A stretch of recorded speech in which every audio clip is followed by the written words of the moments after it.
You demand we work overtime for free? Enjoy trying to open the store with no employees. First off, on mobile, non-English speaker. Second, unfortunately, this story came back to mind due to the recent death of the hero of the story. Grumpy. You will be missed. I've met Grumpy in Narcotics Anonymous. He volunteered there after they helped him and became my sponsor. Seeing that I was trying to get my shit together, he offered me my first job out of high school. Grumpy was the manager of a store for a company that sold everything you needed to build a house. From cement and bricks to custom-made cupboards. I started as a loader, filling the trucks that were making deliveries. A little background for the company. It plays an important for later. When they started, back in the early 80s, they sold everything you needed to build a brick-and-mortar home wholesale to professionals. During their first expansion, they got a really good reputation for their prices of power tools, custom cupboards and landscaping, including custom-made garden furnitures. The stores were basically big warehouses.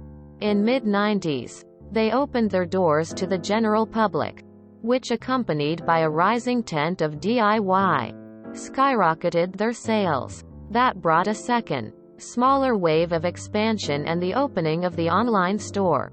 First only with phone orders and later with a proper site. When I joined, they were doing a third shift on their business plan. They had cut down on things that weren't a big seller, like bricks and concrete, and were focusing more on the big sellers: custom-made furniture, landscaping, tools and, for some weird reason, plumbing. My first 8 months on the job was a dream. Grumpy was an excellent manager. Having started in the company roughly the same age I was and being promoted through the ranks, had developed a very distinct managerial style. His concept was simple. If my employees are happy, they work better and provide better services, which leads to better sales. That meant that while Grumpy managed one of the inner-city stores, meaning medium to small size compared to others, we were fourth in revenue nationwide and first in customer happiness. And then the reason for his nickname Stroke.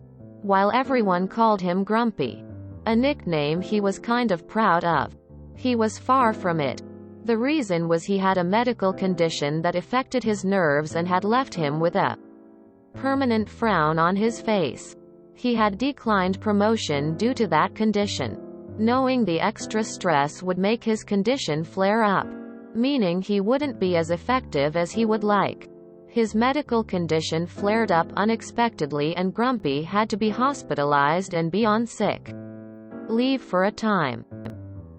HQ decided to not have one of Grumpy's assistants be an acting manager for the duration, but bring in a regional manager to take over the store for the duration. Let's call him Wilhelm. Wilhelm was the exact opposite of Grumpy. He was younger than Grumpy. He was in his late 20s. Grumpy was in his late 30s. Had a business degree and he hadn't worked the floor at all. He was hired from the beginning as an office drone and climbed his way to regional manager. The reason he was put in charge of our store had to do with the change of the business plan of the company. You see, the change of focus had created a lot of empty space in the stores. A supermarket chain had approached the company with an offer to rent the empty space, especially for inner-city stores. The company had accepted and placed regional managers in key stores to help with integration. The thing is, the supermarket chain had a reputation of being bad employers. That was reinforced by one of our tellers, who had worked for them for 3 years before quitting to join us.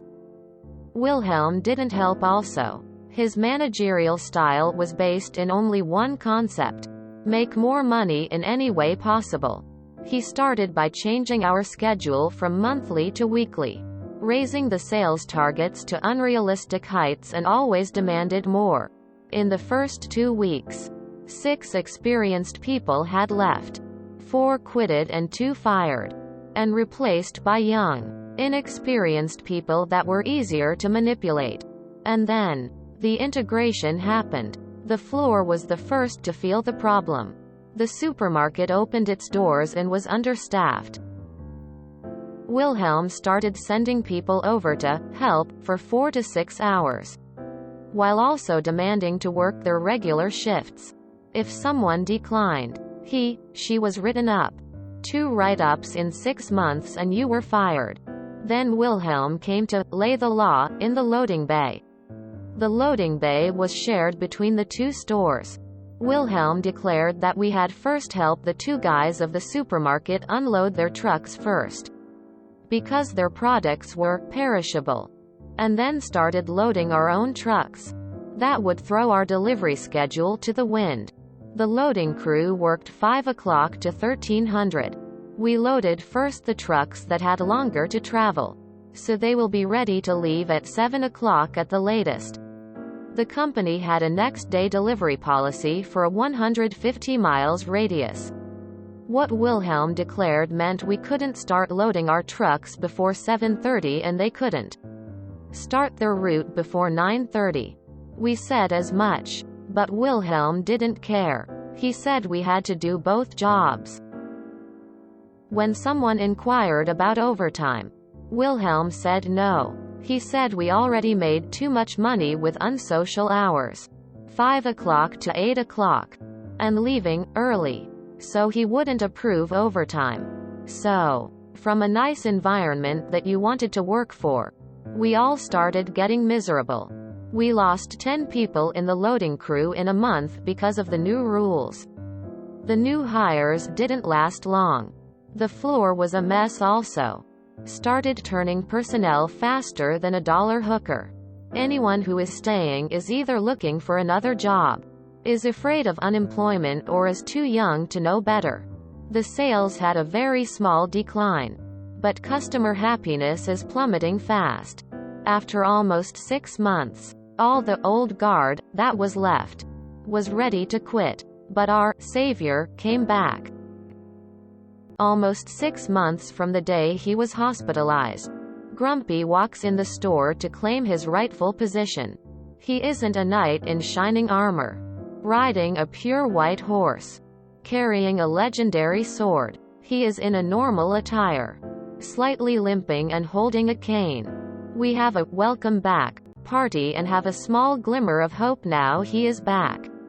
We are informed that Grumpy will be on light duties for 2 weeks before he becomes the manager again. Despite Grumpy being back, Wilhelm still remains the regional manager, which means he outranks Grumpy and makes it very clear in private meetings with all of us. If he caught us complaining to Grumpy, we were as good as gone. Still, a few of us are planning to have a meeting with Grumpy after the weeks, letting him get his sea legs back. But another department had other ideas. During his reign of terror, the only department that Wilhelm couldn't control was the workshop. He knew that if he treated them as bad as he did to us, they would quit and the sales would go from a small decline to bottom of the barrel real quick. As I said, custom-made furniture was the #1 seller. So, the head carpenter has a meeting with Grumpy on his second day talking about the future of the workshop. In reality, the guy spilled the beans and Wilhelm, with the pretext of catching up with the changes. Grumpy has meetings with everyone, learning what Wilhelm had done and why we had so many new staff. You could feel he was getting angrier with every meeting. He had also had an eye-opening meeting with the manager of the supermarket. Finally, the time had come that he is the manager again. The revenge. On his first day back as a manager, Grumpy notifies everyone of a mandatory meeting after the store is closed. He has a solution, so gather in the store after closing hours, and Grumpy lays out the plan. For the next couple of days, nobody except him is coming to the store. If anyone calls us, we should direct them to him, which we did. when we started getting calls about the store being closed. Grumpy's answer to the HQ was simple. The staff was working on a second job during their shifts, which is a breach of contract. So I had to fire them all and find new staff. That caught HQ's attention, because nothing of the sort was reported in the past 6 months. They asked Grumpy for evidence, which he happily provided with our written testimonies, which brought a shitstorm on Wilhelm. You see, Wilhelm had an arrangement with the supermarket manager. He got a kickback from our unpaid labor for the supermarket, and the manager offered the same thing to Grumpy. He also included that Wilhelm regularly declined to sign overtime, which meant that if any one of us went to the labor department, the company would get a really huge fine. The aftermath: Wilhelm quickly got fired. We all received calls to interview with the company for an open position. We all received severance pay for our firing, plus most of the unpaid overtime. About 80% of it. Almost all of us went back to work with a small pay raise based on experience. The company took a long, hard look on the supermarket chain and distanced themselves from them. They stayed until their lease was over. But no shared employees anymore, and a lot of theirs jumped ship to our side. Next time Grumpy had to take time off, one of his assistants took over. 2 did a stellar job, leading to be promoted to managers in other stores. Grumpy brought back his usual managerial style, leading again to a rise of sales and customer happiness. I left the job 3 years later for a better paying position. But I still remember Grumpy as one of the best managers I ever had. Grumpy is the man. An FUQ Wilhelm. In this sub, when someone says English isn't my first language, I can always expect better English than native English speakers. Good for you guys. Companies and bad management need taught a lesson every now and then. I did something like this after a job I worked at kept hiring terrible second shift employees who would sleep on the job, go to the bar on company time, pass out from alcohol poisoning, and pop positive for cocaine on drug tests after an accident. Mind you, these are all different individuals. There was only one first shift guy, me, and one second shift guy who could do the job we had. Sanitize the tankers being used to transport sucrose we manufactured to different companies. We did about 15 tankers first shift and 8 to 10 second shift. But every time one of the second shift guys got fired, I had to run both first and second shift, since I was the only other person who did the job. It wasn't a huge issue at first. So long as dispatch had their act together, I could start second shift's trailers by around 1 p.m. and be out by 5-ish. 7 a.m. was my starting time. But one of our customers had their own sucrose plant and bought dry sugar off of us to make into sucrose at their plant. One dry bulk trailer of sugar made about 5 liquid trailers of sucrose. This company took 7 dry bulks a day, and their manufacturing plant went down due to some huge failure. I instantly went from my 15 trailers a shift plus second shift's 10 to an additional 35, giving me 65 trailers a day on average. I went from 10-hour days, 50-hour weeks to 90 hours a week. This went on for 3 weeks straight in June, the hottest time of the year. And we washed these trailers with 190 degrees water. Needless to say, I was burnt out. Finally, one week, due to technical issues, I had over 100 hours in at the start of my day Friday morning. I had worked from 5 a.m. Thursday morning straight through till 1 a.m. Friday, and now was back at 6 a.m. I told my supervisor when he came in at 9 a.m. that I was spent. I had almost fallen asleep at the wheel on my way there, and I have a young kid. I'm not dying for this job. But nothing. Went about my day. And around lunchtime I backed a trailer out and heard a huge crash. I had forgotten to unhook the truck's hoses, hydraulics, and the pressure washing top. Caused about $5,000 in damages. And had to get a drive test since it was an accident. My supervisor had to drive me to the lab, and in the way they're asked if I was going to test positive. Because if I was, just spare them the cost and go home. I said it depended what they test for. And he just looked at me weird. I added, well, if they test for caffeine and exhaustion, I'm screwed. I can't keep going any other way. He laughed, thinking I was kidding. I passed and finished my day. Went to my plant manager about it all, and his words were, "You'll do as you're told." So then I went to the owner of the company's son and got roughly the same, "You'll do as you're told," with an added, "We're working on finding you help. And Mountaintop's plant should be up in 2 more weeks. Mind you, we're in week 4 if Thier shut down." That was only supposed to be for 3 days. So, Monday, I did what I was told. Clocked in at 7 a.m. and clocked out at 3 p.m. See, no one ever told me I had to do all these extra trailers.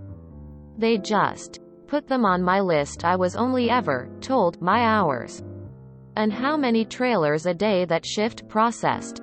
I thought about busting out as many trailers as I could in my shift. I could do 4 an hour if I really flew, when only 2 an hour were really expected. But decided against it. I did my 15 trailers, 2 per hours, and left. I shut my phone off and took my girlfriend out. I came in the next morning at 7 and went to work. At 9 a.m. my supervisor and plant manager came to my building and escorted me to the owner's son's office. He spent about an hour chewing me out. My supervisor and plant manager had to run the washroom. Neither of them knew HOWW. They only got 4 trailers done from 5 p.m. when they realized I had left, and midnight when they gave up. I laughed and asked what the problem was. I just did what I was told, and if they had a problem that they could fire me. It got kinda quiet, and finally I said, "Oh, you can't fire me, because I'm clearly the only person who knows how to do my job." "Well, then I guess we have a problem, don't we?" Quote. I left with a $3 raise, the ability to pick from first shift who I wanted to replace me on first shift, and a guarantee to switch to second once my replacement was trained, and receive the shift differential once on second as well. Another $1.50, along with 2 weeks paid vacation, which you didn't usually get until 7 years with the company. 1-year workers only got 2 days. So I went from $12.50 an hour. This was back when that was okay money, to $15.50, and then 1 month later $17 an hour, making me the highest hourly employee in the company. Despite being one of the newest hires. Still employed. Never worked more than 50 hours again. If my employees are happy, they work better and provide better services, which leads to better sales. But I still remember Grumpy as one of the best managers I ever had. I will never understand why this simple point is so lost on management. In my time in the workforce, I have had 2 supervisors who I can honestly say both valued me and showed it. All others treated me as disposable. Whether you can hire someone else to do the job or not should not have a bearing on how you treat the people you've already hired to do it. But somehow that doesn't translate. Edit. People. It's a turn of phrase. Wage theft is the largest type of theft in America. What I don't understand is all these dipshit managers like Wilhelm who have business degrees and yet are the worst managers. Like, what kind of shitty business education are they getting where they can't understand something? Simple as, happy employees equals happy customers equals better profits. I vote for Wilhelm to be the Karen of bad managers. I miss Grumpy already. The world needs more Grumpies. My Grumpy rest easy in Valhalla and dine in the Hall of Warriors forever. I don't understand bosses who try to make employees work for free. What the fuck is wrong with you? I did some digging and found a small clip of Wilhelm's exit interview https://youtube.be/9fhw28rl. Hell yeah, Grumpy. Nice. You will be missed. Glad you found a better paying job to op. That was a very satisfying ending. I'd definitely watch the movie. I didn't even know about Grumpy until now and I miss him. RIP Grumpy. I had a manager like Grumpy. Everyone said she was mean. But she really wasn't. At least not to me. She was a good manager too. And understood that most of her employees were just kids in high school. It was a big chain retail store. I didn't appreciate her until after she left. If we all had more Grumpies and less Wilhelms, the world would be a better place. I'm so glad that Wilhelm got fired for his bullshit. This whole story brought a smile to my face. RIP Grumpy. Wow dude, excellent story. Wilhelm is like a steamship at sea, burning its wooden hull to save on coal. If you enjoyed this video, please check out our playlists full of similar content. Epic Ericast is like doom scrolling for your ears. Please like, share, and subscribe.